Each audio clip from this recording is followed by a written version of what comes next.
श्री स्वामी समर्थ. यंदा 2025मध्ये गुढीपाडवा म्हणजेच 30 मार्चपासून चैत्र नवरात्रीला सुरुवात झालेली आहे. ही चैत्र नवरात्र ही रामनवमीपर्यंत 6 एप्रिलपर्यंत असणार आहे. तर चैत्र नवरात्रीच्या कालावधीमध्ये आपण आपल्या कुलदेवीची उपासना करत असतो. कुलदेवी आपल्या घराचं रक्षण करण्याचं, आपल्या कुळाचं रक्षण करण्याचं काम करत असते. त्यामुळे आपल्या घरामध्ये तिच्या काही सेवा झाल्याच पाहिजे आणि त्यामध्ये तुम्ही दुर्गा सप्तशती ग्रंथाचं पठण करू शकता, सिद्धकुंजिका स्तोत्रमचं पठण करू शकता. त्याचबरोबर कुमारिका पूजन असेल, सुवासिन पूजन असेल, ह्या सर्व गोष्टी आपल्याला चैत्र नवरात्रीत करायच्याच असतात.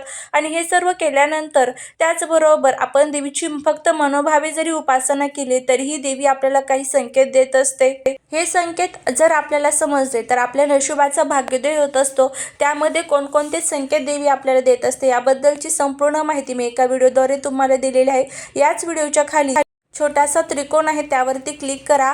त्यावरती मी त्या व्हिडिओची लिंक दिलेली आहे. नक्की तुम्हाला तो व्हिडिओ मिळून जाईल आणि संपूर्ण माहिती अगदी व्यवस्थितपणे तुम्हाला मिळेल.